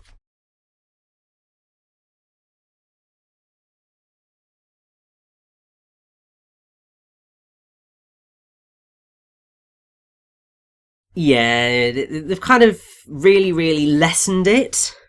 But the steward has basically just killed Jack's mother there. Oh. Yeah. In the original stage show, he actually batters her with his stick. Jesus. Like, if they were going to go dark, why not just go dark? Well, this is, I think, one of the things that quite a few people who really liked Into the Woods had problems with. Well, one of the things they were terrified of was that they would over-Disneyfy the story and remove all of the darkness. And while they didn't remove all of it, characters do still die. There is still a lot of darkness. They didn't just end the film ever after. But for a lot of people, they didn't go far enough. They wanted kind of all of the darkness. They wanted the steward killing Jack's mother. They wanted the blood. They wanted just everything that the original the original musical had. And they didn't get that, and then they were quite disappointed. It feels like another movie right now, if I'm honest. Yeah, but that is effectively the point of the entire story. It's that whole two sides of the same coin, and that good things can happen in life, but also bad things. Basically, one of the most beautiful songs in the show is called No One Is Alone. Mm-hmm. And sort of that's the sort of key emotional mark of Act 2. And it's also part of the reason why the film got made, because I think when Obama was president, he made a speech and said, "No one is alone," and was sort of talking about the world post 9/11 and sort of the being terrified by terrorism and all of that. And Rob Marshall heard that and immediately thought of Into the Woods and the song, and felt that it was an important story that had to be told. And it sort of, he then wanted to really take it on as a project, which I think is it's a decent thing to take, and it is, I think, a message that is very important. But what's slightly disappointing here is that what happens in the original musical is that Rapunzel gets crushed by the giant. Oh. Yeah, she dies. Like she goes kind of completely crazy, and yeah, she gets killed.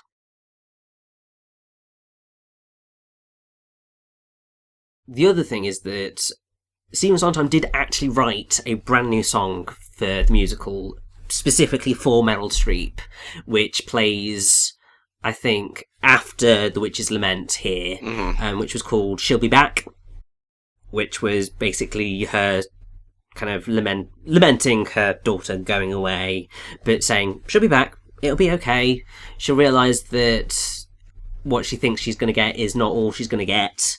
But then they ended up cutting it out, because I think they realised that it slowed down the pace of the second act and actually wasn't necessary, which is the same for so many film adaptations of stage musicals, where they think, yes, let's add in a brand new song, without realising exactly the effect that it's going to have on what was already a very carefully constructed narrative. Well, it reminds me of when they put songs back into, like, Disney films for the Blu-ray release or whatever. Looking at you, Human Whatever, and Beauty and the Beast. Hey, I quite like Human again. Really, the main thing you should be pointing out is the Morning Report in The Lion King. Because while I really like The Morning Report, it's a fun song, when they re-put it into The Lion King, they couldn't even get a sound-alike for young Simba's singing voice. So there's like a song where the film looks slightly different, but also Simba just has a completely different voice for like 2 minutes. You know, when they put those movies out, do they give you the option to watch the original theatrical release? I think they do, generally. They do tend to give you the option. I would rather stick with the theatrical release for Disney films, at the very least. Yeah, I mean, I think there's some times where it's okay. Like, I'm totally fine with watching the changed version of Beauty and the Beast, because I do actually quite like Human again. But I can totally understand why people are not too fond of it.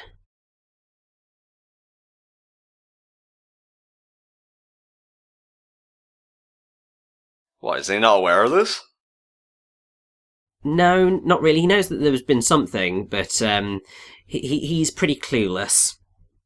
And also, he's not really trying to save the day. He's trying to, get the hell out of here. Well, Yeah, he's pretty much an asshole. He's a coward, yeah. Yeah, I mean, in the original stage show, this is another thing that I think some people got annoyed by, is that after the So Happy song that opens Act 2, there's a reprise of Agony by Cinderella's Prince and Rapunzel's Prince, where basically they've gotten tired of Cinderella and Rapunzel's various issues, basically decide to go and get new princesses, and so find Snow White and Sleeping Beauty, if I recall correctly. And there's a whole funny reprise of that, but because of sort of the changes that they ended up making, they just stripped that whole song out of there, which is a shame, because I think that the second act does need a little bit of that light to make it a bit more bearable. Shame on you. Shame on you, Prince. She is the baker's. Yes, she is the baker's wife, but as you might have realised a little earlier, that even though she does love the baker, there's still part of it that's just like, oh, he's a hot man, and well, let's he's be a fair. prince, and really, how can I say no? But really, should I? It's James Corden versus Chris Pine. Nothing against James Corden. I think he's actually quite handsome. No homo, etc. Gotta put that, otherwise you might think I'm, But it's motherfucking Chris Pine, okay? Yeah, I mean, how could you? Well, you could say no, but particularly for the baker's wife, how can you say no when he's a prince, for God's sake?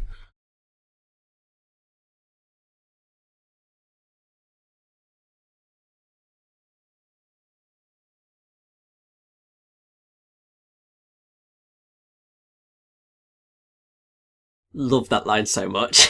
Yeah, that's pretty good. Just, life is often so unpleasant, you must know that as a peasant. And so the ravens watched them bang, the end. Yeah, and they do totally have sex. They try and play it off as if it's, just a little bit of kissing, but no, it's totally sex.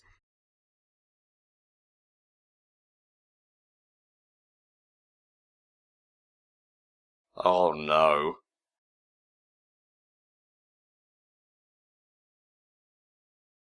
No more not fairy godmother. Gotta go back to being, well, not exactly a peasant, I suppose. Well, I mean, this is something else that I think people did find frustrating, is that in the original show you had that 5-year time gap, and So Happy basically explained the changes in people's feelings. So Cinderella spending 5 years in the castle realised that it actually really wasn't her. She felt very uncomfortable, kind of having people look up to her, exalt her as some sort of pinnacle of humanity, and Right, yeah. she just felt uncomfortable, and so she feels a lot more comfortable in this sort of setting. It's why what she does is she sneaks out to go and try and help people, because that's who she is. She wants to help rather than, just have everybody do stuff for her. Because there's a line, I can't remember exactly where it comes or whether it is still in the film, I think it is, where she says, I actually do quite like cleaning. And the prince is just gonna, scarp her after that little bit of rumpy-pumpy. Rishi. Dear sweet... Rumpy fucking Pompey? Yeah! That's a euphemism for sex. Yes, I guess. Christ. Making the beast with two backs, that's another one. Stop it! No, stop it. Alright, what's going to happen next then? Well, the baker's wife is going to sing a really beautiful song called Moments in the Woods. Basically her going over what has just happened and thinking, that was wrong, but it felt right. But was it wrong? But it could have sort of been right, but It's quite a nice little song.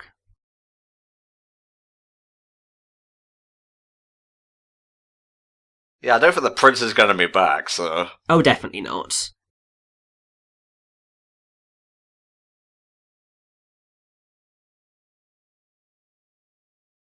Well, the grandmother did. Yeah, but she was crazy. Yeah, I guess.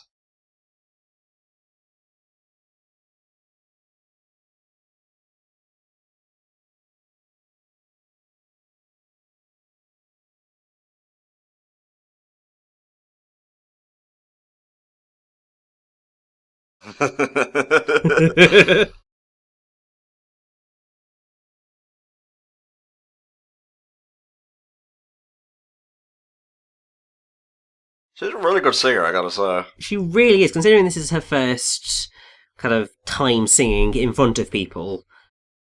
She does a phenomenal job, and she's got a lovely voice. She's maybe not got quite the strongest voice, and I think some people going in were a little bit concerned because the baker's wife has normally kind of got quite a powerful voice to pull it off. They also had issues with Anna Kendrick being Cinderella, because that's more commonly a soprano role, so it's a lot higher. Right. And Anna Kendrick can't really hit that. It's the same issue that some people had with her in a movie musical called The Last 5 Years. But I think she does a really good job in both. And Emily Blunt, yeah, she just does a phenomenal job here.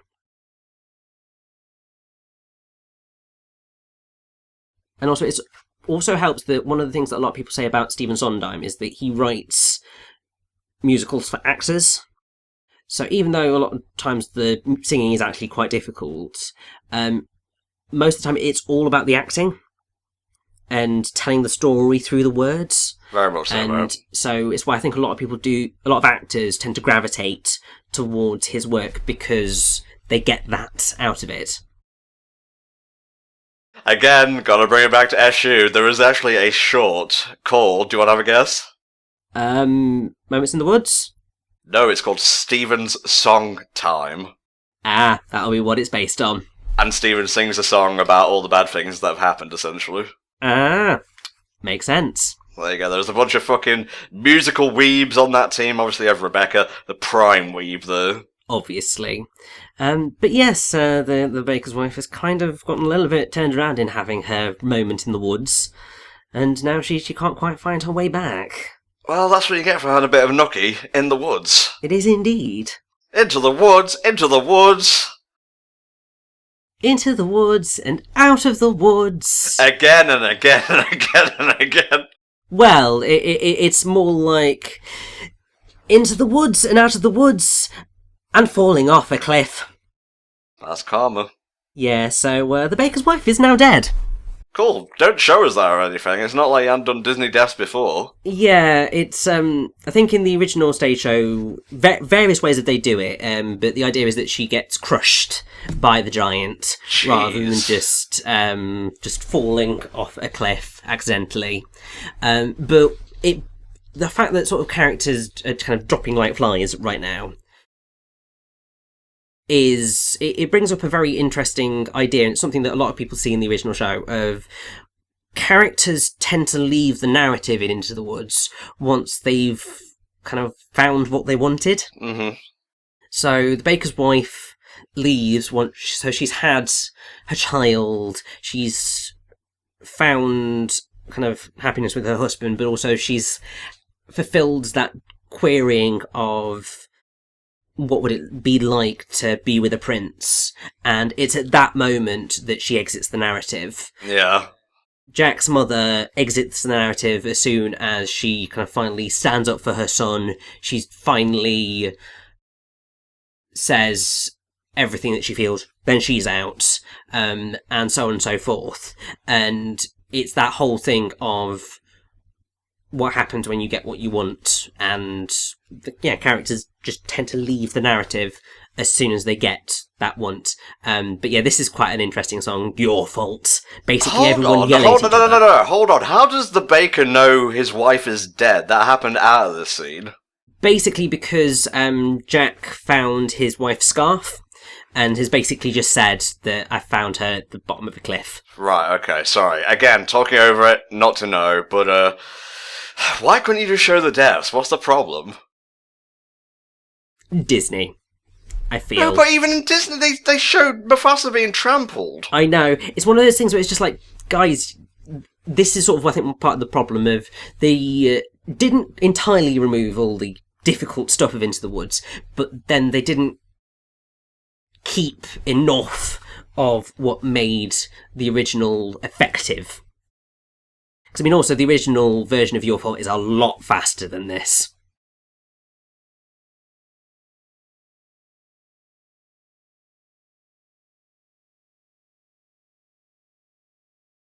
But also, the really fascinating thing about this song is that it is basically just everyone suddenly turning on each other and blaming each other for everything that happened to try and find a reason to, well, a way of progressing with this.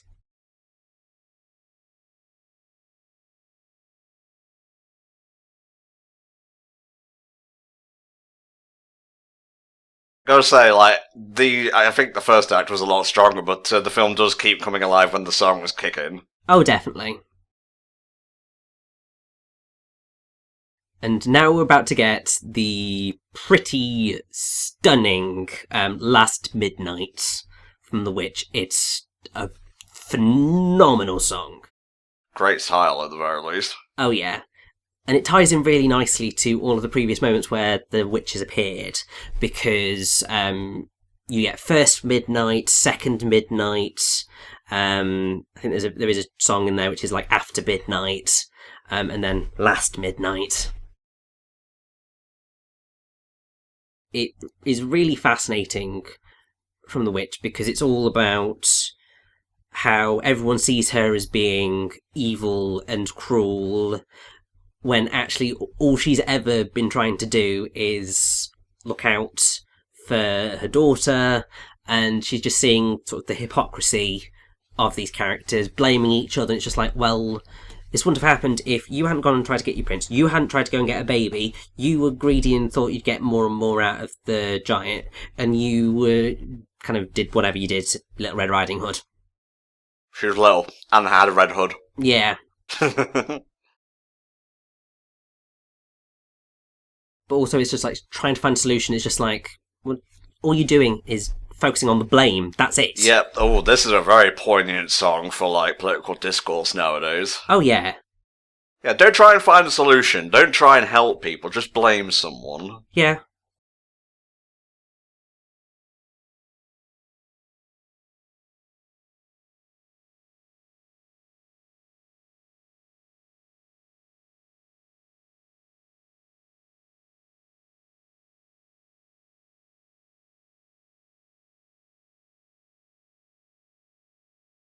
Meryl Streep is pretty much the star of this film, let's be honest.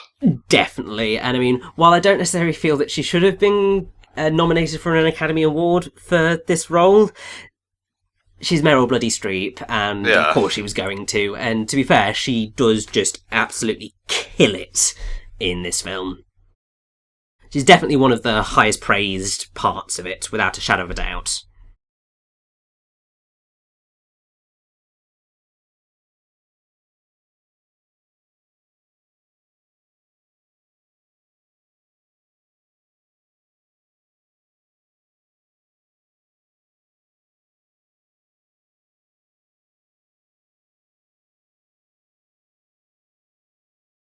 Jesus, really going ham right now. Oh, hell yes.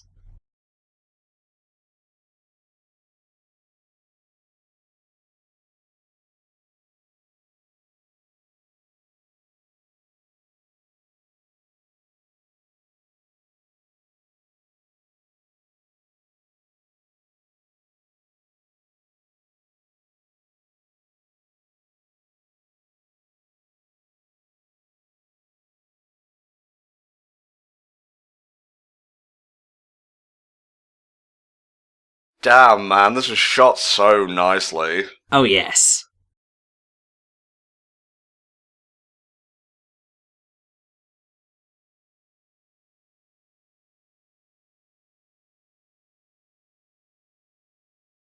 And that is the end of the witch. What, she gets sucked to hell or something? Effectively, so her mother's curse was if the witch lost all of the beans, then something incredibly bad would happen. And so the witch is basically just like, you know what? Fuck you all. I don't even care anymore. Yeah. I'm out of this bitch. That's basically the witch's response there. It's something that I would argue has more power in the original stage show, because she sees Rapunzel get killed, and obviously then gets more angry come your fault, because you're just like, well, my daughter got killed right now. I'm just trying to solve this, and you're blaming each other, you selfish pricks. Oh yeah, I completely forgot that Rapunzel and that prince died, to be honest, because they just rode away. They didn't even show, like, the giant approaching them. Well, that's the thing, they sort of didn't die in this version, which is a bit of a problem, because it's just like, it kind of removes a bit of the witch's motivations then. Which sucks, but it's still a very effective moment. And what's also really sad is that while they have the instrumental version of a song called No More, which is between the baker and a guy called the Mysterious Man, who is actually the baker's father, which in No More you find out, but he appears throughout the rest of the stage show, but doesn't actually appear until here. But No More is a very lovely song, very touching, and it's basically the baker's moment of realisation. It sucks that it's gone.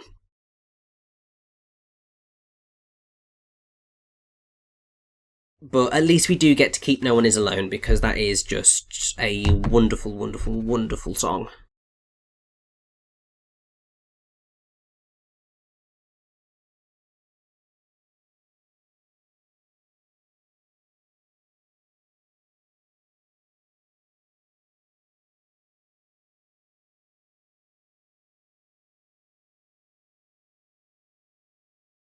Oh, poor James Corden.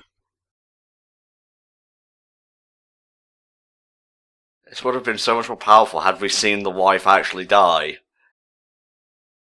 Sorry, I can't get off that point. It's a totally valid response. It's not even like I have some kind of bloodlust, it's just thematically it doesn't really come off in a satisfying manner. Yeah, you need some of those darker beats to therefore make the more powerful emotional beats work. Exactly, yeah. It is one of the reasons why I think that while this is a very faithful adaptation of Into the Woods, it would have succeeded if it were more faithful. It would have been much better in the final product.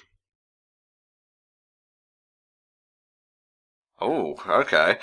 Will that be enough? Is it a big enough and deep enough tar pit? I'm sure it will do enough. Okay. Fairy tale rules. Exactly. And also, the birds basically just told Cinderella, yeah, your prince just kind of fucked the baker's wife before she died.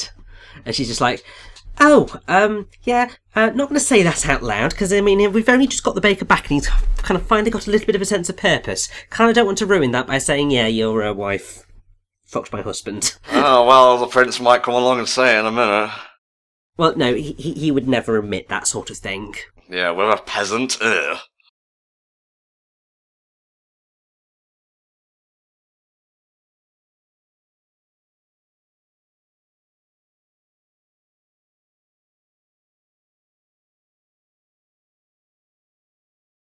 Yeah, this is quite a powerful moment as well. Once again, not necessarily as effective as it would have been because there's not the 5-year time skip, but hey. I can literally smell the peasant on you. Also, I have birds that told me.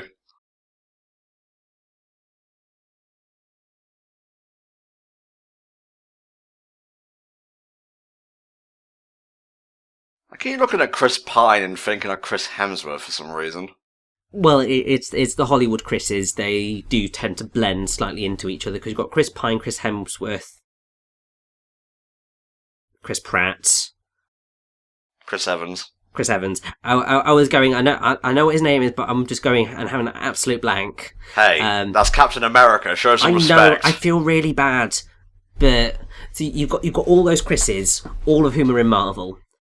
There's so many Chris's. I know, and then you got Chris Pine, who's in DC at the minute. It's just like, mate, just get in to Marvel so that we can just have all the Hollywood Chris's in one film. Make him Adam Warlock. He'd be great.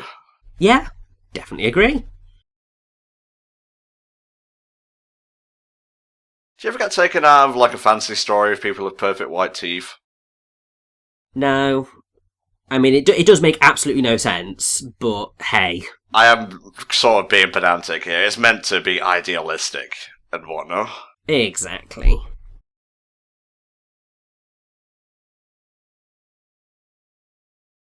But yes, we are about to get No One Is Alone right now.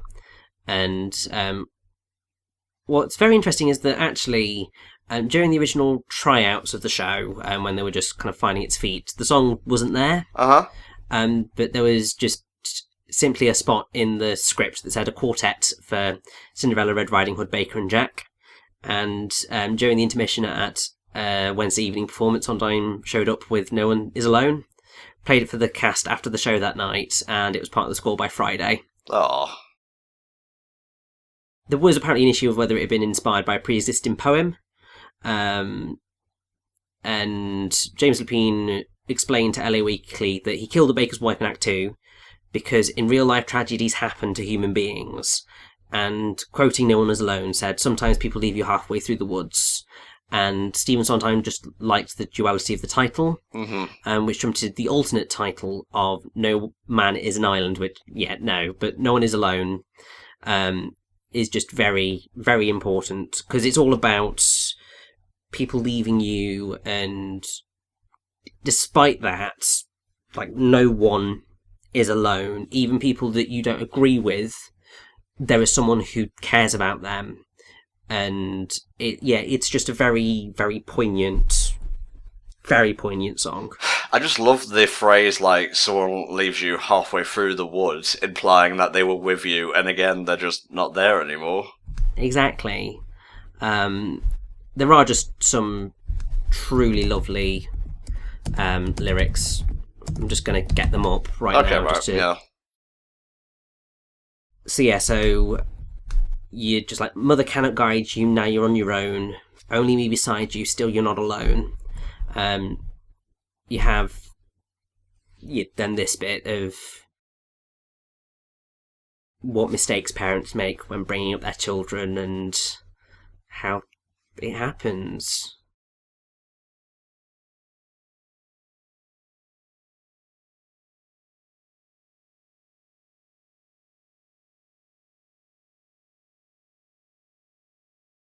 Oh, I got chills.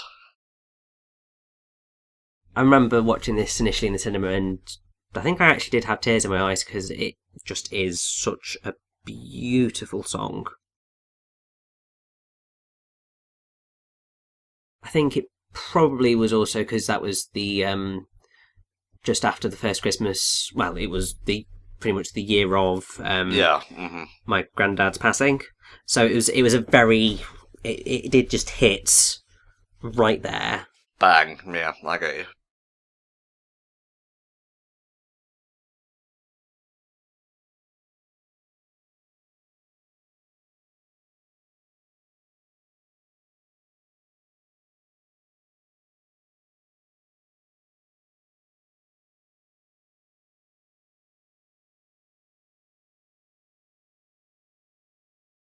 It's kind of getting to me, I'm not gonna lie. Yeah, it's a truly beautiful song.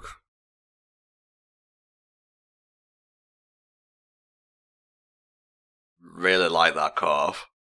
I know. Part of me is just like, just finish the note because it was so wonderful. But then the whole point is that they've just had this really touching moment, and then suddenly it is interrupted by the danger that they've been facing the entire second act.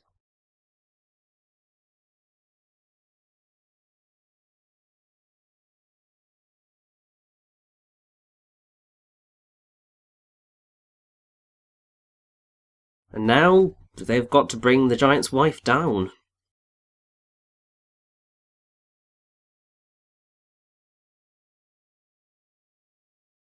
Well, let's hope it works, because I hope my kin is a fairy tale. Of course it's gonna work. Well, yeah, but considering, Into the Woods, it could end very badly. You don't know at this point. Like, everyone else is bloody dead. Like, what's to say they're not just going to kill off everyone?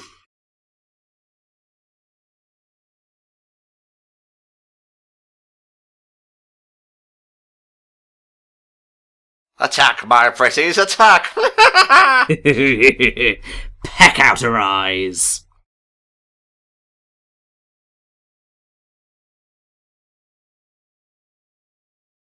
David and Goliath stuff right now. Indeed.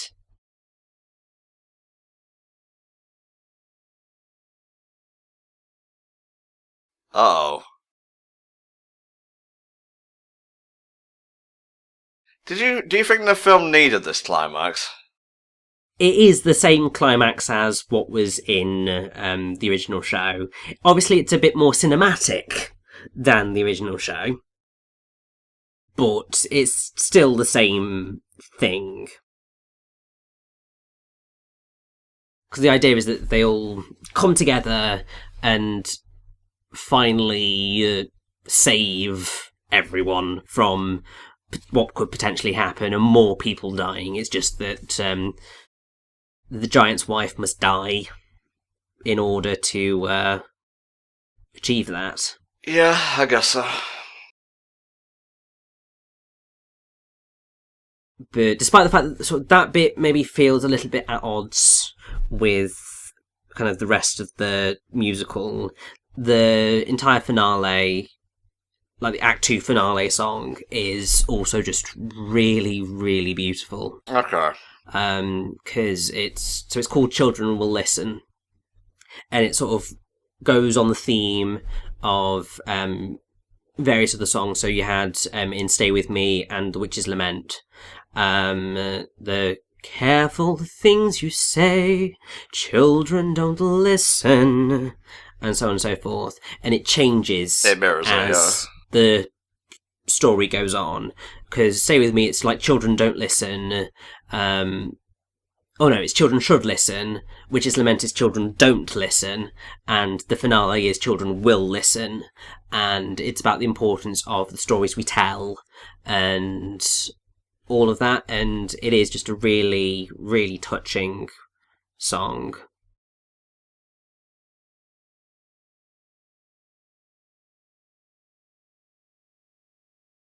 Well, they're basically family anyway, so... Well, basically at this point, yes.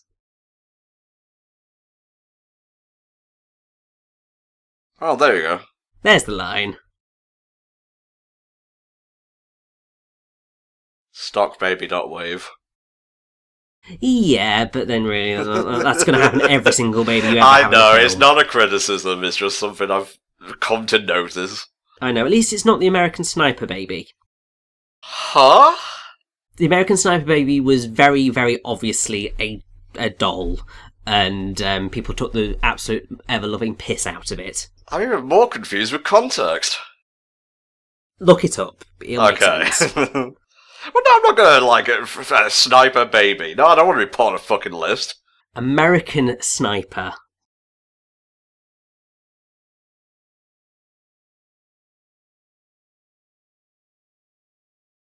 But this is a lovely moment.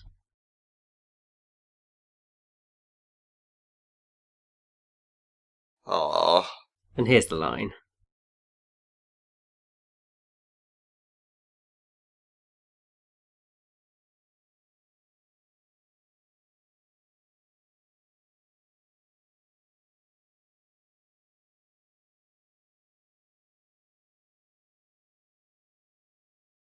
God, I love reprises. Oh yeah.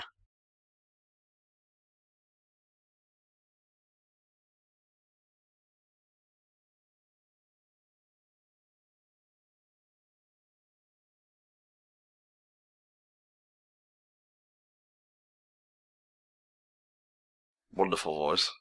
Definitely. And also just a really, really well shot piece, because obviously she just appears and then she just vanishes.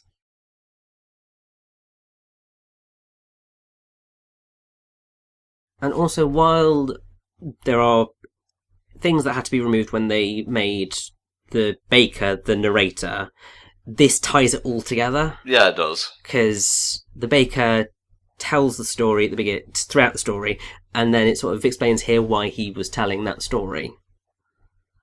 And then as it kind of pans out and everyone comes together, you get Meryl Streep singing "Children Will Listen," and it's lovely. And so even though there was sort of all that horror in the woods, everything's okay. Yeah, I guess so in the end. Yeah, and it's also the importance of, if you tell stories, then children will learn from the stories you tell them, and they will pay attention, but also you've got to be careful of the stories you tell children, because it might go not the way you fully expected. Mm-hmm. And so it's that whole being careful what you wish for and the stories you tell, but also the importance of telling stories. And I also do love that the film starts up in the sky and kind of pulls down into the forest, and then at the end moves out of the forest and up towards the sky. That's a bookend for you. Indeed it is.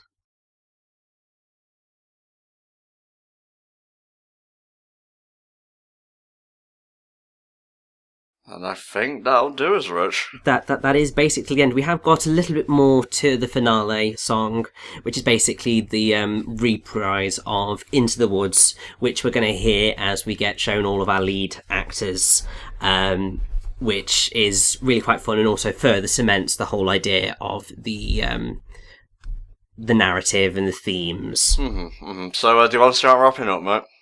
So yeah, I have to say, I do really like Into the Woods. I think it helped that I knew what to expect going in. I had already seen two versions of the show, the original Broadway one and the one with Amy Adams and Donna Murphy in it. So I was aware of what was going to happen. I actually quite enjoyed it. So then I was going in prepared for that mid-film twist, which so many people who knew nothing about Into the Woods weren't expecting.